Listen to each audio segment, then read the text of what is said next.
please rise and follow in reciting the Pledge of Allegiance. I pledge allegiance to the flag of the United States of America and to the republic for which it stands, one nation, under God, indivisible, with liberty and justice for all. Is it all right to start without Jennifer? Yeah. Could we have a roll call, please? Laura Madigan. Here. Jim Birch. Here. Kelly Karaman. Here. Bill Lopez. Here, And Don is not here yet. Dan should be late, hopefully not too late.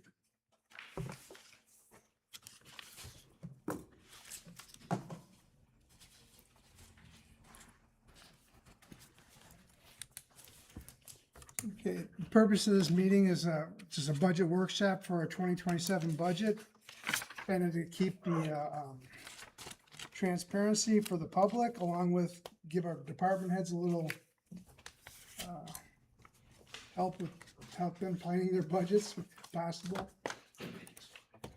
You all right, Brian? Yeah, I finished. That's not good. I'm gonna say I'm not budget's not my strong point here, so I'm gonna let Corinne, or ask Corinne to do the talking mostly Sure. and start things off.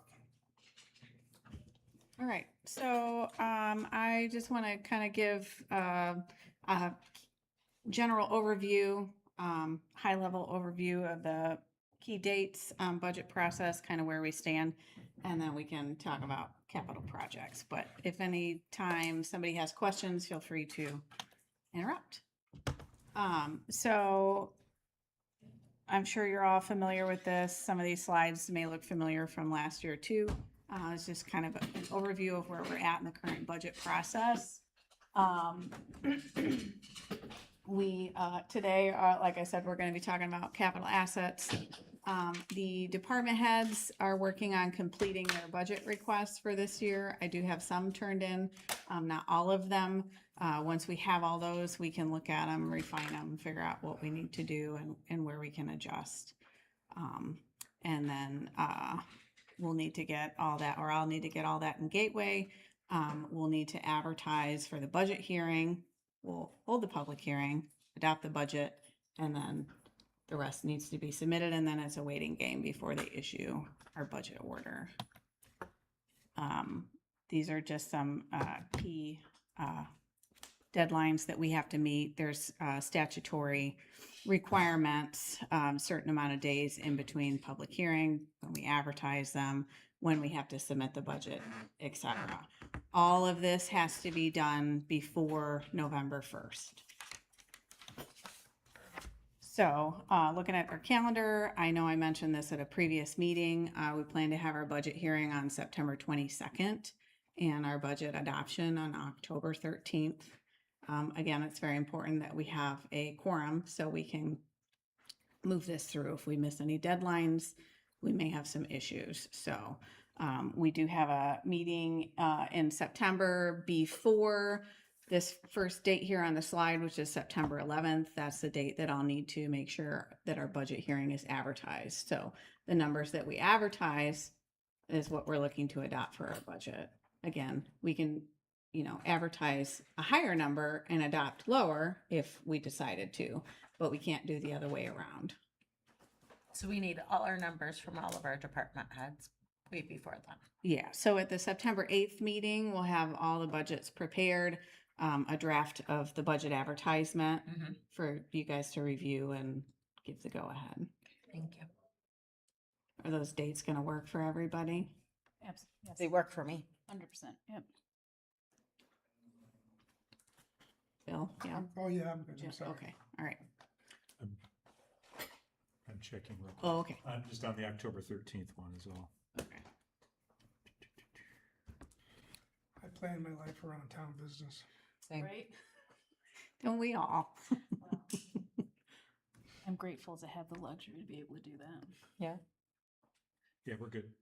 Okay, perfect. All right. Okay, so an overview, I'm sure you all know this information too, but just some of the places that we get our money from. How do we fund everything that we do?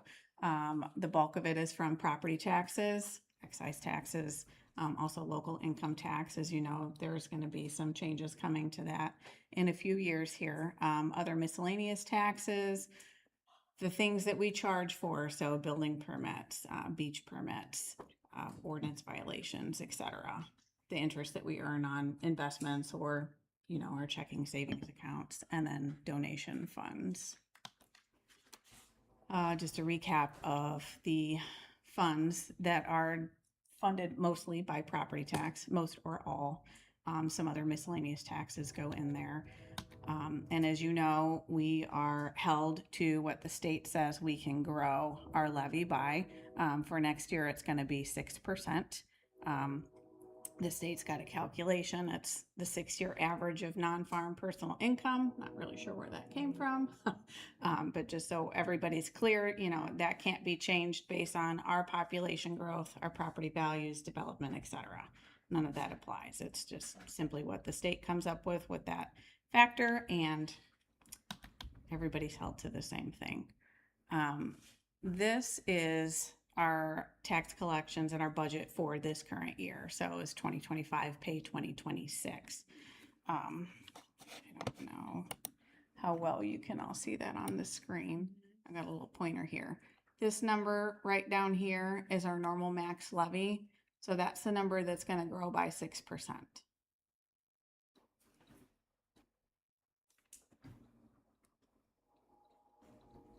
Down here, this miscellaneous change amount, which is also up here, that's our CCD fund. I just want to point out that the CCD fund is rate driven based on our certified net assessed value. That does not increase by 6%. That is calculated based on what our assessed value is. And then debt service is outside of the max levy. That number here is going to be bigger next year because we just issued debt. Mhm. You got what you needed, Laura? Oh, thank you. Okay. Yeah. See, I was Saw you writing any. Thanks. Wait Yeah, a I got second. it. Okay, so here's what we're looking at for our max levy next year. This does not include the debt service amount, so we'll get more in taxes, but again, that debt service is outside our maximum levy. Any questions so far? Okay. This is just kind of a picture. You can see the trend of our certified net assessed value. This right here is this year, and unfortunately next year's did go down based on the, sorry about that, based on the homestead deductions and property tax changes and credits. I do expect that to not grow, or if it does grow, it's going to be a very slow growth, but it's more than likely going to kind of trickle down unless there's other development, to offset that, to bring that certified net assessed value back up. So just a little touch on circuit breakers and how that certified net assessed value relates to our tax rate. If the CNAV goes down, it takes a higher tax rate to get the amount that we get in our maximum levy. And it's got an inverse relationship. So if the CNAV goes higher, it takes a lower tax rate to get to that number. Does that make sense? Okay. Perfect. All right. Circuit breaker losses. This year, we did estimate the losses to be at about $660,000. It did come in less, which is good, right? I mean, when we budget, we want to make sure that we're being conservative in those estimates so we don't run into problems later. They are estimated at about $640,000 next year as well. So hopefully they'll end up a little bit better, but we need to plan for them to increase. Yes, right about 640. 630, 640.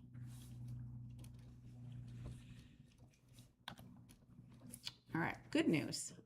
Lit revenue will be up next year by about $50,000.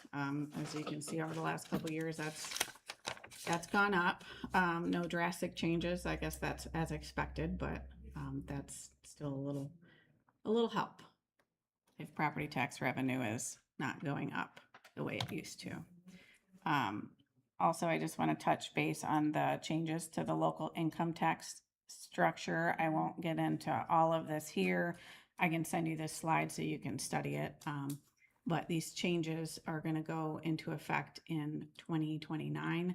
So I believe our collections will start based on either the rate that we adopt or the rate that we opt into with the county, if that's the way we go, in 2030.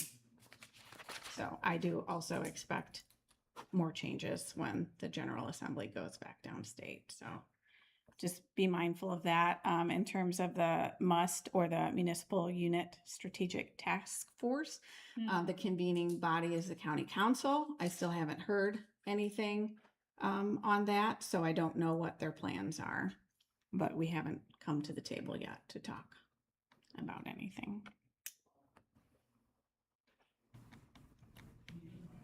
All right, just a couple thoughts. I do want to point out, this year we asked everybody to try to flatline their budget.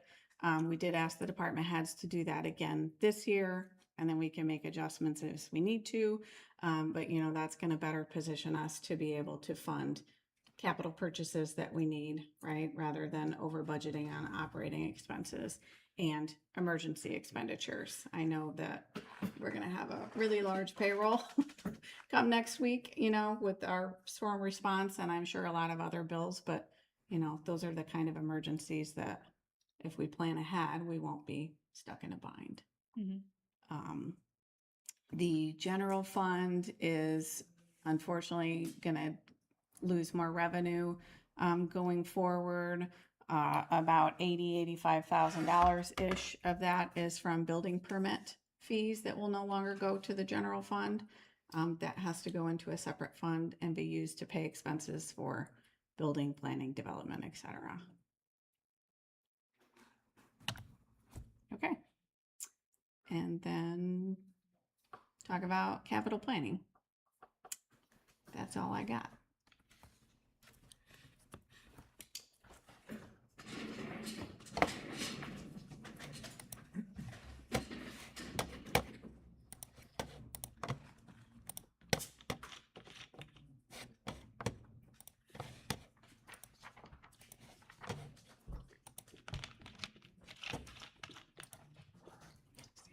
This up on the screen. Give me just a second here. Here we go. Okay. So this is a spreadsheet that you all sent. It was all sent to the department heads as well, so they could return their lists of capital projects. So I don't know where you want to start or how you want to guide the conversation with each department. I don't know, whoever wants to start, I guess, jump in, and we want to just go through capital planning and again, what was, it comes down to wants and needs and what we actually do need moving forward. All right. You can start where you're at right now. How about fire? Sure. Pass it aloud. Hopefully you can all see that. Okay, but I can make it bigger. Just got to communicate with me.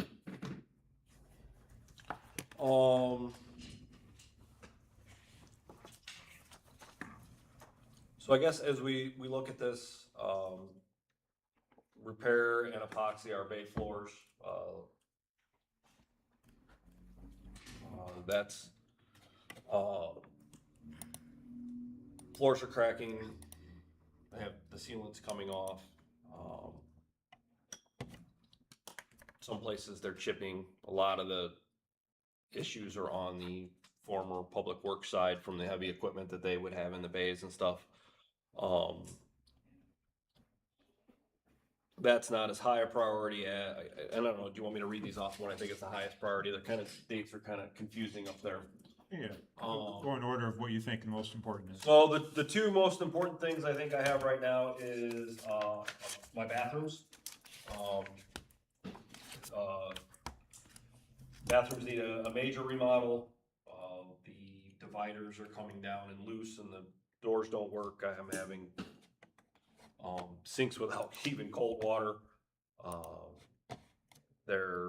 They've never been remodeled or had anything done to them that I know of since we got the building in '91. with it being a warming and cooling center and, evidently evacuation places I found out listed, over the last week. It's even more important. But I have leaking toilets. I had one shut off forever. I think it's working again. And then the other big one that is the. What'd you have down for the, where's it, the bathrooms Bathrooms is number 2 there. Yeah, the second one. at 50,000, okay. Then the next one that is my most concerning, and the reason it's for 2027 is, I know it's not something we'd be able to get in this year, but the apron in front of the station, so the bays stop, and then there's a 2 foot of concrete, and then the asphalt parking lot starts. Both sides, excuse me, both sides are starting to sink. Some places it's an inch or 2. Matter of fact, the bay that the engine is in, the engine pulls out at such a drop that the mud flaps will drag on the way out. It's not damaging anything or damaging any of the trucks, but we're getting that drop all along that concrete from one side of the building to the next. It's worse in some spots than it is in others. That's starting to get concerning that if that drops much more. So, and I'm sure it's all drainage issues and such from just, again, it's getting, the building was put in 91, so it's. Is that a higher never- priority than your epoxy floors? Probably. I wouldn't want to epoxy the floors until this was done anyway, because who knows what that could end up doing that may be extra, may damage the epoxy on the floors.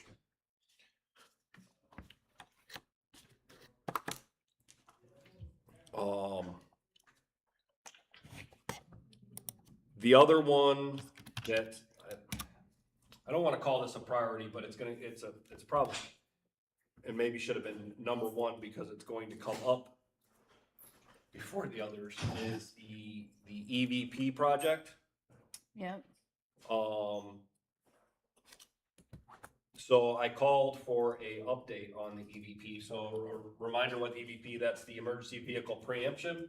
That's the stoplight changers that we mount the GPS units and stuff in the emergency vehicles, and it changes the stoplights that make much safer approaches for us when responding to emergencies through the stoplight. I called for an update on that 2 weeks ago in preparation for our meeting last week, and found that everything has come through on that. And that most of the work, if not all of the work, is done. We are waiting on Chesterton to send out the MOUs for pricing or for our contribution. If I understood correctly, we ended up with over a 90% match from NERC. So I said, give me worst case scenario for our cost, and it was $25,000, I believe what he told me, which was down from almost $50,000. Nice. So almost half, hopefully less than half of what we were expecting. That includes everything, including, I believe it was 10 units for the police department and 7 for the fire department. Mhm. The only thing that does not cover is the installation cost into the vehicles. Trying to find the best bang for the buck on that. But we're looking roughly, I'm gonna say worst case scenario, $500 a vehicle that we'll have to come up with on pre-existing vehicles. If we get it all taken care of in time, it can be done with the upfitting of the engine. Or I'm sorry, the upfitting of the ladder truck, and I know police department has a vehicle that'll be going for upfitting around September sometime, so that the cost of upfitting in a new vehicle should be a little cheaper than having to take a car completely apart and reinstall. Fire trucks may be a little less expensive because they're a little bit easier to get into the electronics versus the police cars, and our chief cars are a little more intricate and kind of, for lack of better terms, computer driven. Mhm. So still trying to get all that, waiting. I was expecting that MOU to be coming soon. But as last week hit, I'm sure that's gonna be delayed a little bit longer. But I know Chesterton's in a hurry to get that taken care of because all of the costs they've fronted so far to this point. So that one's going to be coming the soonest. If we decide to agree to that MOU with Chesterton. Replacing outdated radios, that's another high priority. We have been slowly chipping away at that with past purchases of portables and the mobile radios that have been put in the Chiefs cars and the mobile radios that will be going in the ladder truck. But we're only about halfway there. Our radios that we currently have that are our portable radios and the radios that are in the vehicles that haven't been replaced are all outdated. They do not make parts for anymore. And the batteries on the portables I'm struggling, or the portable batteries I'm struggling finding. And all of my batteries are starting to go bad. So that is something I'm gonna have to do sooner than later, is most likely find batteries, because I'm sure a large purchase of portables isn't gonna happen in the next.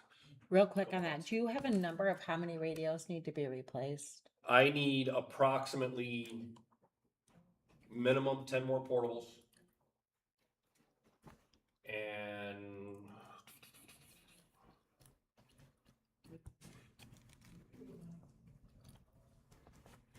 Do you have a cost on a portable? I don't recall. I think they were.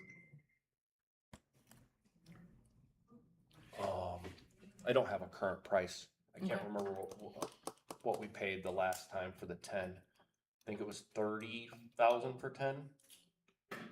No, that might be right. I think it's around $2,000 to 2,500. Okay. I think. And the portable, and I need at least 10 more of those, and then about 10 mobiles for about the same price.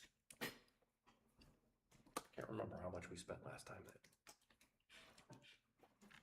So that's well under the 100,000 you have down there though. Yeah. Well, we put a big chip in it when, I think it was 3 years ago, we bought 10 portables. So what would be a more realistic number to say 50 or 60? I'm gonna say 60.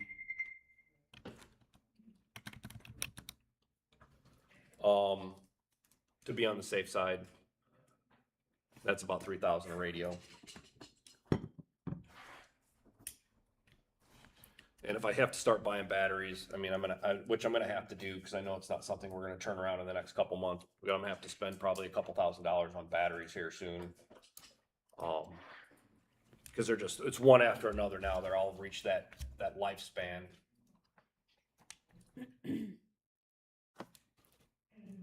Chief, the main difference between the portables and the mobiles?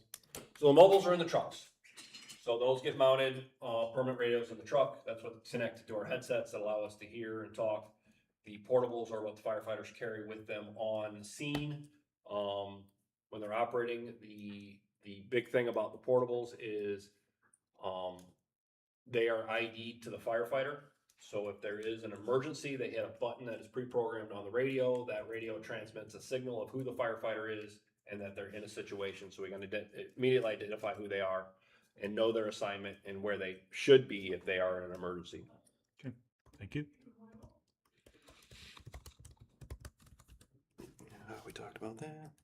Sorry, I'm trying to.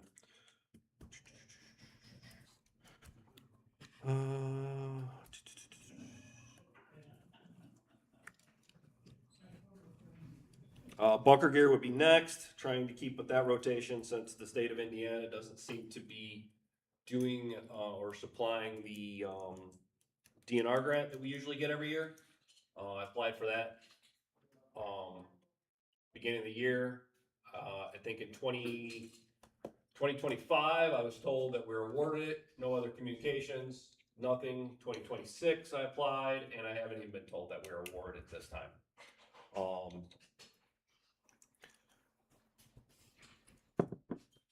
And again, bunker gear has a 10-year lifespan per NFPA. We're starting to run out of gear that is within that time limit now. replacing the 85 brush truck, our oldest truck. We just did have the transmission rebuilt in it, so hopefully that means we don't have any problems with it for a while. But it is an 85. Excuse me, Chief. I'm sorry. I ask you this question every year because I forget what a brush truck is, and I assume a street sweeper, which I know it's not. So please remind me again what a brush So a truck brush is. truck is a wildland truck. It's a wildlife truck. Yeah, off-road for Got brush it. fires, wood fires, and Brush such. fires. So what I'm investigating now and looking into to see, my idea is to replace that with a Polaris UTV style unit, Mhm. which would have a skid unit on it that had hose, water, and pumps, which would be easier at taking off-road in the areas that we would need an off-road truck, and would be significantly less. We're talking around $50,000 versus a new truck. Heavy-duty pickup truck with off-road capabilities and a new skid unit would probably be pushing $100,000 to $120,000. So it would be a lot less. I'm just trying to make sure and do my research to make sure that that functionality and that idea doesn't put us in a bind. I think we will be okay. And you wanted to replace the brush truck with UTV next year in 2027. So if my thought process is on this and I'll, as I'm going through it, trying to put all the pieces together, is I actually want to approach, Westchester Township and seeing if that's a purchase they would be willing to make. Most of our areas that we would be using it at would be, state park areas, national park areas, kind of their area over there. It would also be a backup unit for any beach style calls, any off-road calls, any trail calls. We do have our primary unit that we would use, but it gives us that second unit during festivals and 4th of July and all of that stuff that is more versatile. So I personally feel that it's a better option than buying a brand new truck and spending $100 and some thousand. I think we can get a better bang for our bucks with the UTV. Would that also, having the UTV come in handy during emergencies like the one we just experienced this week and just a few weeks ago, and then the month before that when we had roads closed down due to trees, etc., and you're trying to get around them? I'm just wondering, because I'm not on the ground. It's a great resource to have. Yeah. And knock on wood, we actually didn't need any of that during these last storms. They Right. were built into our emergency response plans. If we had to get to an area that we had to get somebody out of because of trees down, yeah, we were gonna take the UTV through the yard. We had our planned areas that we knew we could fit that to get somebody into it and out. I'm sorry, I have a call and I'm not sure if I have guys that, let me make sure it's covered. I don't know if my phone's just alerting me because I didn't quiet it or if. All right. I don't know what's going on. All right, it's covered. Sorry, apologize. But yeah, it was built into our plans. Mhm. Fortunately, we did not need it for any of that stuff. But in the event, I think if this last one would have been just a smidge bigger, it probably would have been used a lot, but we didn't end up. But it is that good resource to have in case something like this happens. Got it. Was Timar able to look at the brush truck, or has he looked at it? He looked at it when we had the transmission issue. It was beyond his ability. Okay. That's why we ended up going to National Transmission in Portage, who did a complete transmission rebuild on it. Okay. It's an 85. Right. Right. It leaks oil. The only option to fix the oil leak would be a complete motor rebuild.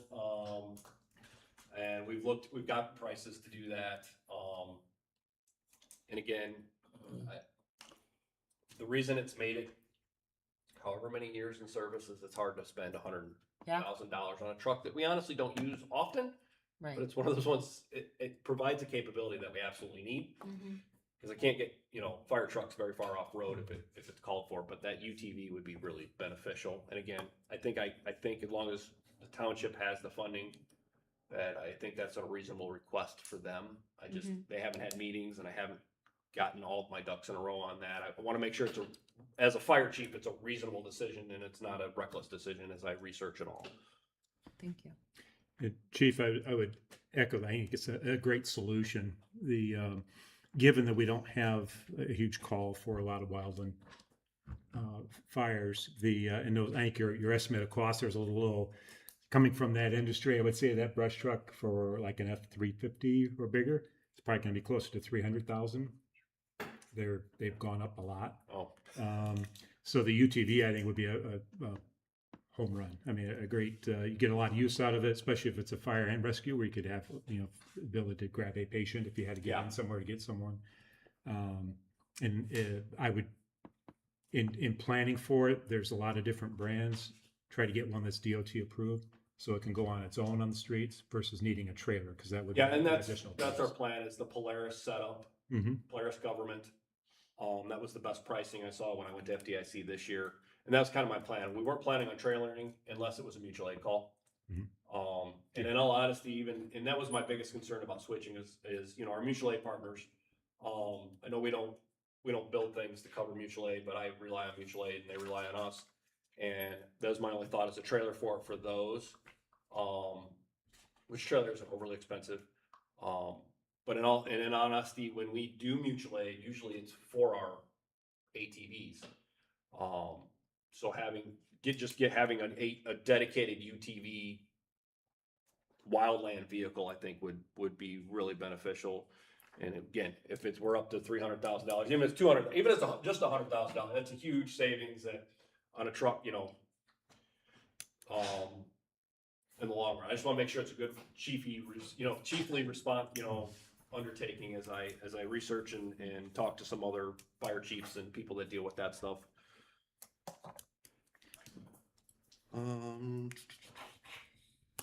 Replacing the rescue truck and the dive truck, there's currently no immediate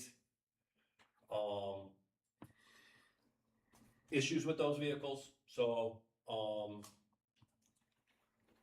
I mean, 2029, if it ends up 2030 down the road, the reason they're on there is just based on age and time frame. We're not having any repetitive issues or anything. Eventually, what I'd like to do is combine those into one, actually, instead of buying a brush truck or a rescue truck and a dive truck, potentially look at making one truck that I can outfit to do both. Which, heavy rescue carries all our heavy extrication equipment on it, runs on medical calls, and then would also be outfitted with the dive equipment and kind of be 2 units into one. Yeah, I like that. Furnace and AC unit. That's getting, I think, closer than I anticipated. AC is running strong and the furnace is running, but I think every season, every winter I have to have in repairs. Every spring I have to have in repairs. And I think they're the original in the building, so I just want to get those on the plan and in the future. And one of the additions to that would potentially be that I don't have on this list. It's kind of that sleeping giant that I don't think about until what just happened, is probably need to start looking at generator options for the fire station. We currently operate on, I think it's came from the police station. It's a 2007. She held strong. She's not designed to run our building.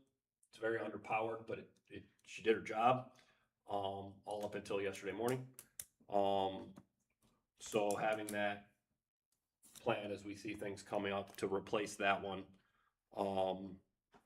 should probably be on our radar. It is currently down.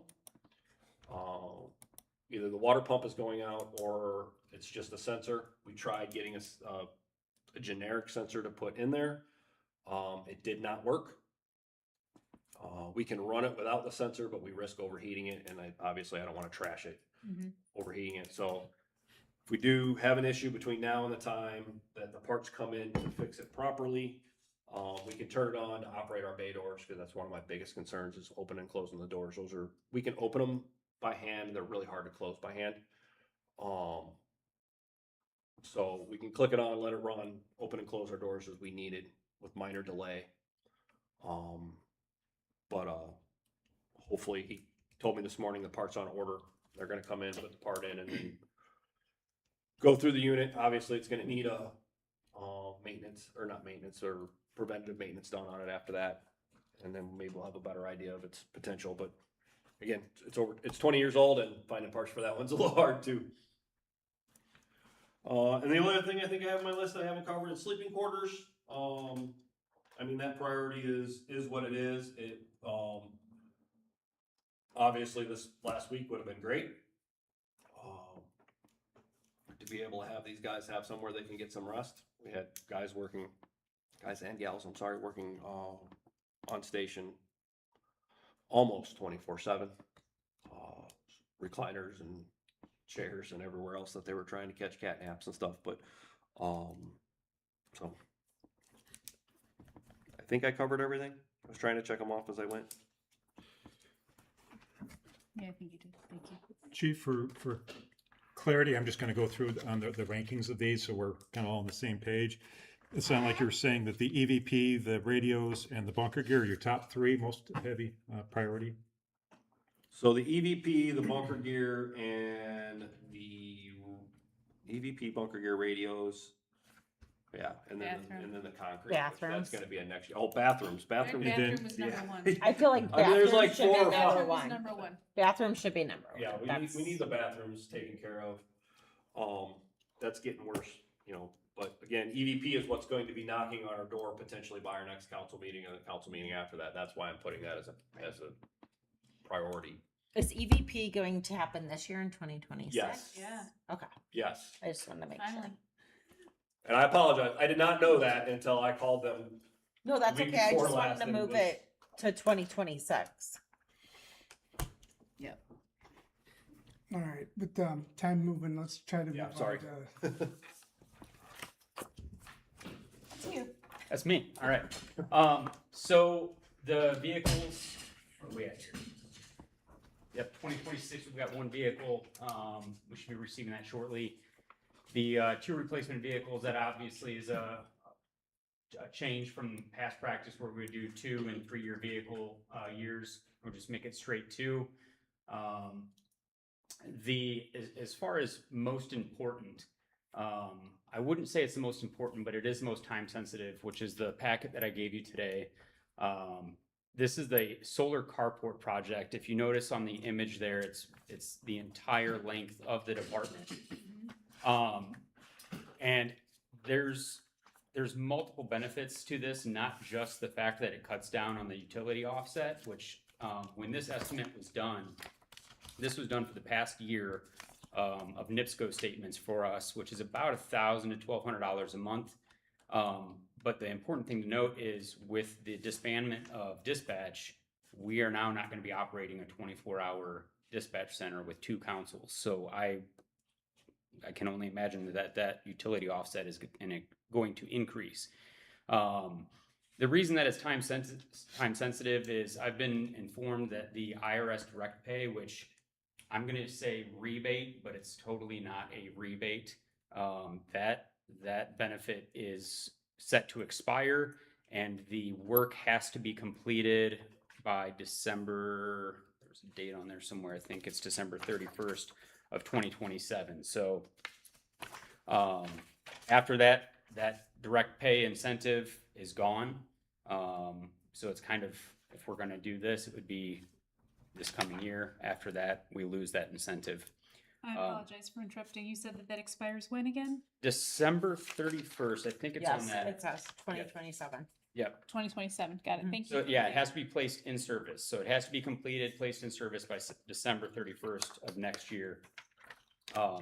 The approximate time is about 6 to 8 months of construction. And I have a list there on the other side, or on that second sheet, of just kind of some of the benefits to it. It's not just the electricity, obviously keeps the vehicles sheltered. Something like this last storm that went through, and especially if these storms continue to get more out of control, we had 3-4 units out that day, plus the 2 or 3 pool cars sitting here. Had there been some heavy hail come through, we could be submitting a claim to insurance for hail damage on 7 police vehicles. It'd be nice to have a place. Yeah, we've got the bay, but we've already got 1 vehicle in there that's down right now. So anyway, just the other benefits to that is keeping the vehicles cooler in the summer. When we've got an officer and they're on station completing a report and it's 90 degrees and full sun outside, we can't have them shut their vehicle off. The inside of those vehicles get way too hot, starts malfunctioning with the lithium batteries in the laptops and other equipment. Likewise, in the wintertime, we're not shutting our car off when it's -12 degrees and with you know, ice and snow going out, running out to your car in an emergency, and having to clear all that off in a hurry. It protects the vehicles. So that is, again, not the most important, but definitely the most time sensitive. The video storage management transition, this is a licensing issue and storage issue with the video storage. Basically, Motorola, which we use now, and we've, upon a bunch of discussions we've had internally, it makes the most sense to stick with them, being that we already have all of their equipment. But basically, they're changing up the way that they store that and the process for that. So we're kind of at their will. There are other options, but that would include going out to a completely new vendor, a completely new company, And we would have to buy new equipment. all new equipment. So it's a large cost, no matter how you look at it. So, Dan, you Yes, have sir. done just replacing the vehicles, the carport and the video storage. How about, are you budgeting for your police vests that came up, or are you looking for funding for that? So we just replaced those this year, Right. and they're good for 5 years. So, I mean, we need to build these things in though, is what we want to do here. So we're not, 5 years from now, we're not, okay, we got to come up with this for vests. Is that 2031? Right. You know, I mean, it's just, that's, I mean, they don't need to be rotated out, or they're all good for, Every Yeah, they're all officer good is all for good 5 for the next years. 5 years. So okay, so there's nothing else in there that it's gonna, you foresee? no, I mean, we maintain throughout our budget. Yeah, I mean, yeah, on the project that will be coming up, yes, sir. I was just gonna say, we need to make sure we're applying for the CGIS grant. They pay for half, Yeah, so we, and they're good for 2 or 3 years, I think. But if you have them in advance, you can plan those out we had, in the future. yeah, I appreciate that, and we will. We tried that this year, but there was a federal stop on all the grants, so we had no money, grant All right. wise. Yeah, yep. That, I mean, those will definitely be on the next, 2031. project Capital list, class. but yeah. And then I think the only thing I haven't touched on is the final stage, the department remodel. Obviously, last year we went and did the most of the basement, some of the garage, the training room. We now have a room that we can hold our own trainings in. We don't have to keep bugging Jay to go over there and use his. So believe that's What part of the remodels left? the dispatch center, which we're not sure how that would look, how we want to utilize that. Obviously, we want to get the most benefit out of it that we can. The main hallway, the bathrooms, the 3 admin offices, and the lobby, and that would be it. But again, we are doing 99% of the work ourselves.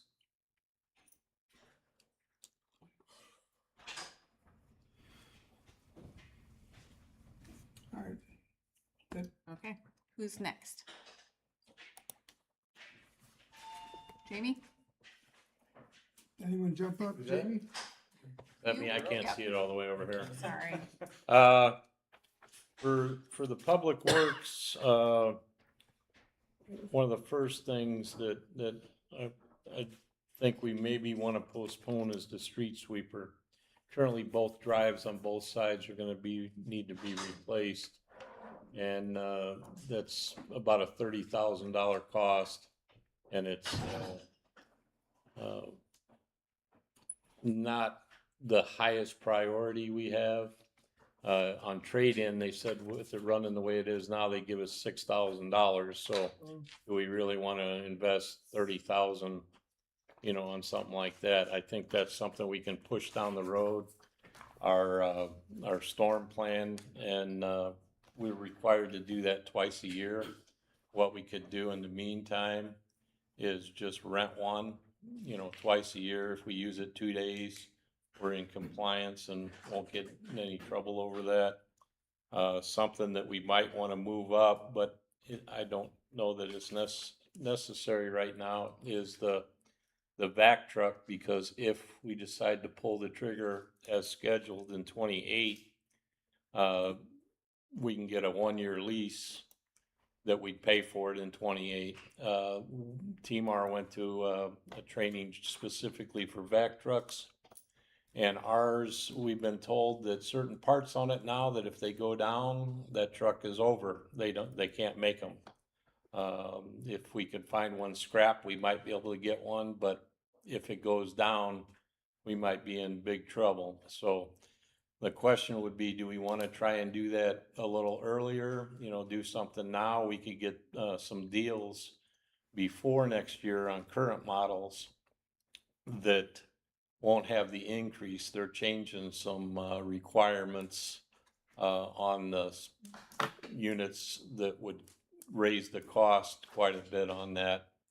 So that would be the big question on sewer. If we wanted to try and do something sooner rather than later, we could save some money and do like a lease plan for that. But the street sweeper, I say for now, you know, in a budget crunch, that's something that we can push aside. It does help with the storms and stuff, but the sewer truck would probably be the most important thing that we have, and that's out of sewer.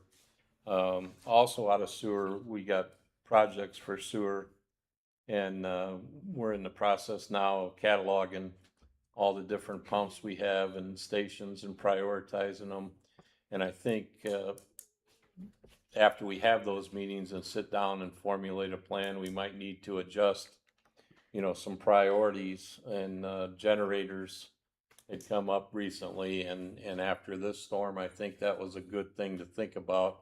Yeah. Because when everything goes down in town, we do not have enough equipment or men Yep. to keep the town, you know, safe from not having an overflow. And knock on wood, we had no reportable overflows. Some of them came up on the around the rim of the manhole, but it has to be, I can't remember, 500 gallons before we have to report. So we lucked out on that, but that's kind of what it is when all of them are down, and without the power, we don't get the notifications on which ones are having the serious problems. So it's kind of like whack-a-mole because we don't have somebody to be there at all of them. So I think generators, even though the chopper pumps are very important, because every time we have to rebuild one because something got caught in them, it's $8,000 or $9,000, you know. But I think after we sit down and have a plan, we might need to adjust our 5-year plan kind of in the middle with what we have. Some of the other stuff we have is a cover for the equipment that sits outside to protect that. Some storage shed. And then really that's the ones that are coming up next year and the year after. Everything else is further down the line. So I don't know if you want to talk about that now, and then Mike can talk about you know, lift stations upgrades and stuff, but we might want to even wait on that until we get together and discuss what the priorities should be for that. But the vac truck's probably the most important, because if that stops working, we'd be in a terrible hurt. All right, Jamie, thank you. Thank you, Jamie. All right. All right, we got a couple minutes left. All right. I'm pulling up my sheet so I can see it on my phone too. All right, I got it. I got it. Okay, so first thing that I've got on there so we removed the, in 2026, the backflow preventer replacement for the community building water supply. We were able to repair that this year. So that is taken care of for now. And then later on this evening, we'll be going over pickup truck stuff. So those are two good things that take off the list. The festival area public address system is just a want. that is not a need at this point. It would be good for events at the park, but we can push that back. The wayfinding signage and maps for the river trail and, let's see, what else do I have? That's something I think that we can fund through RDC. They've set aside, I know in their budget, a certain amount of money towards capital improvements for the parks. Mhm. So we'll be able to take care of that through there. Priority for 27 is gonna be the new zero turn mower. Those are on a 5-year, replacement cycle, and we are due for one, so, but that will be taken care of with the park operating budget. I've got an equipment line item there, and that's what I'll pull it from. And then, the big thing would be the new smoke fire alarm system for the community building. Not sure, I believe it dates back to the 80s. Just based on, that's when that addition was put on the original building. We do have a sprinkler system in the basement that is inspected and serviced every year and every 5 years. And so it's dry inspected every year and then wet inspected every 5 years. And that's state requirement. But the actual alarm system, we could probably definitely use an upgrade there. So that, for 27, that would be the number one priority. Metal roof at the east shelter, we can push it back a little bit more. We lose shingles each time it blows, but it's a shelter. It'll be okay.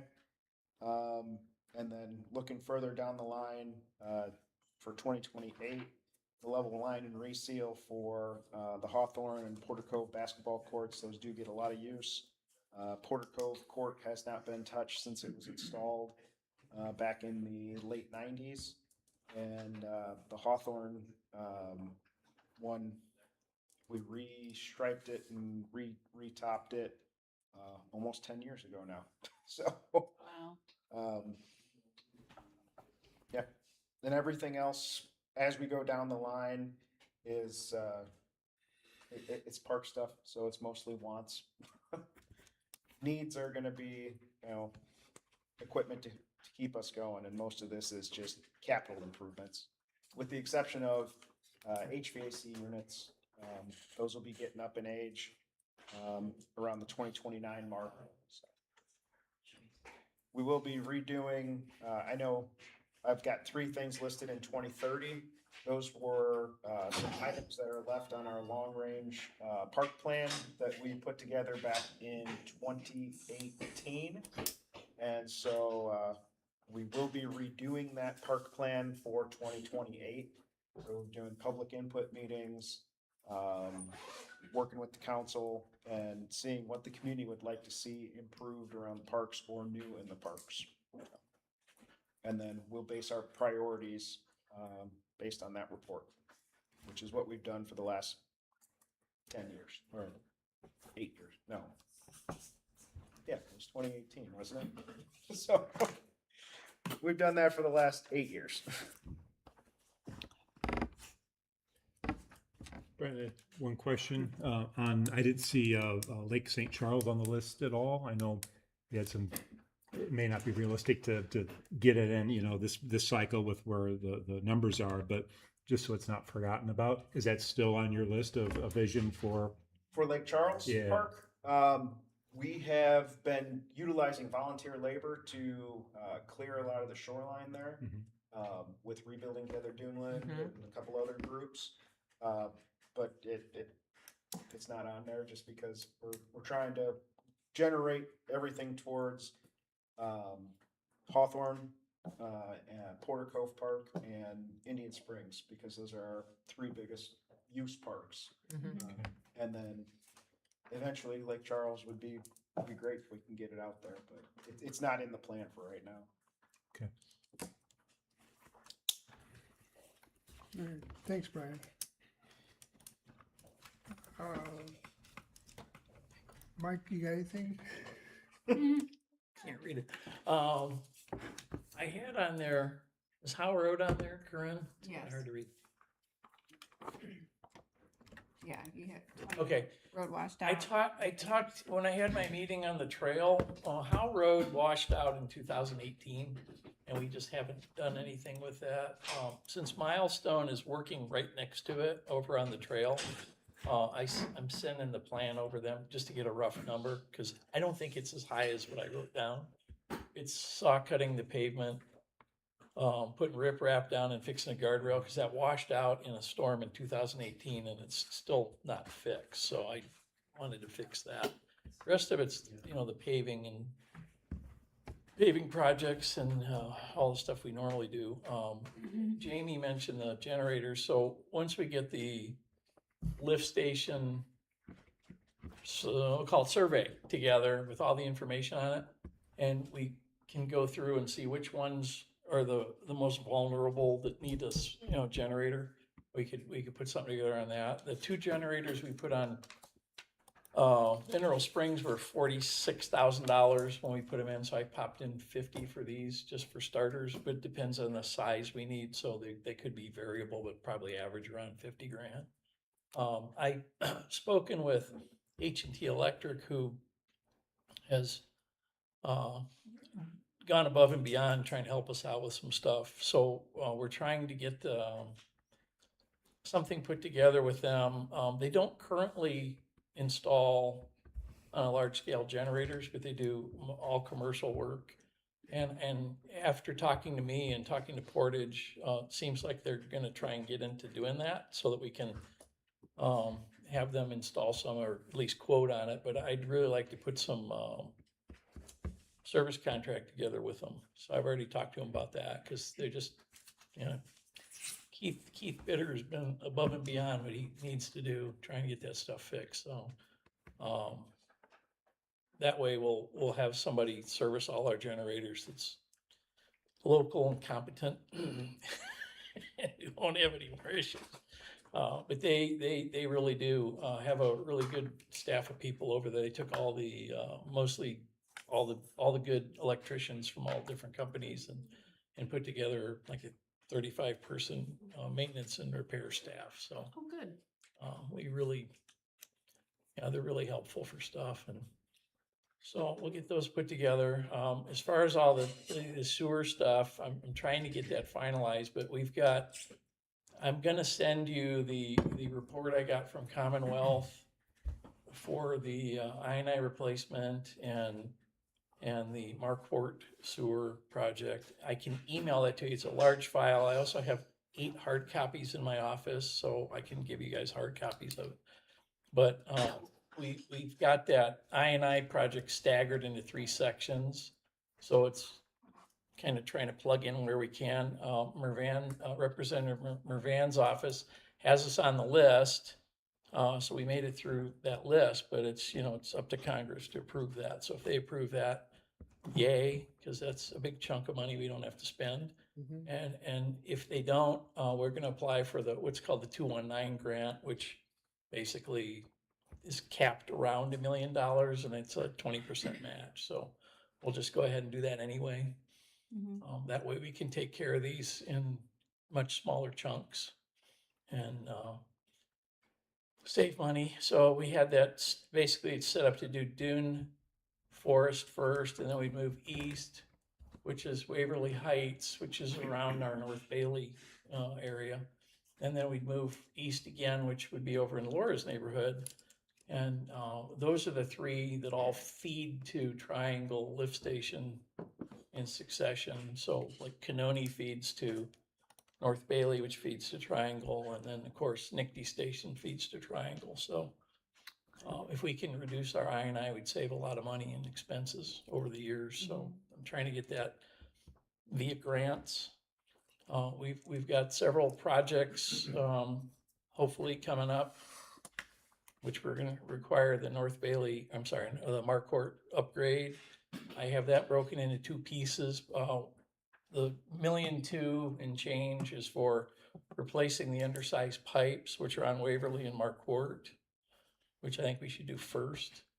And then if all the stars align in the next couple of months, and the inn actually gets finally through probate, which is very close to doing. We'll see if we can steer some funds toward, paying for that big part of the project, so we don't have to pay for it. The backup plan on that was to try and use TDD money, which would be borrowing against the TDD, either through state revolving fund or Indiana Bond Bank, but I'm trying to see if we can get somebody to kick in for that. Yeah. The goat farm project does not require anything other than upgrading the 2 pumps at Oak Hill Road, and I've asked that gentleman to pay for that, so.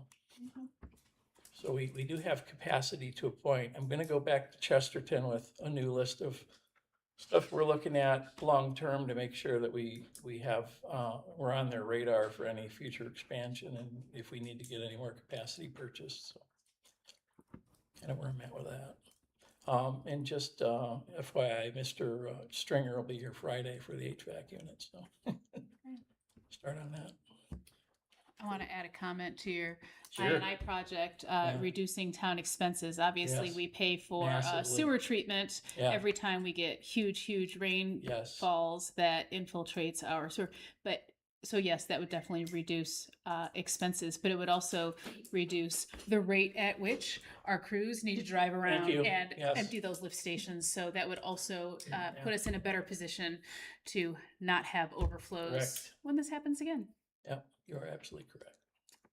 Cause nobody's paying for that infiltration.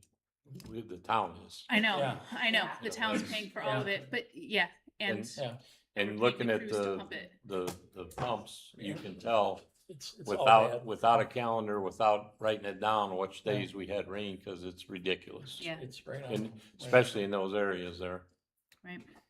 as compared to everywhere else. All right, is that it, Mike? Yeah, and all we had for town hall was painting the. That's what I was gonna, Corinne did have a minor- couple minor things, right? upgrades.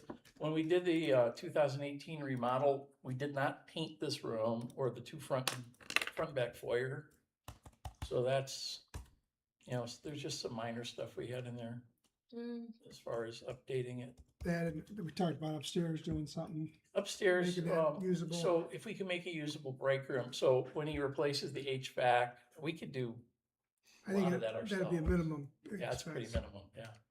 Yeah, I just threw 5,000 in there. I think that's Yeah. enough to repaint, put Yeah, some new I'll- flooring I'll- down. I volunteer to paint it, I can paint Okay, it. perfect. Yeah. Make it 4,000.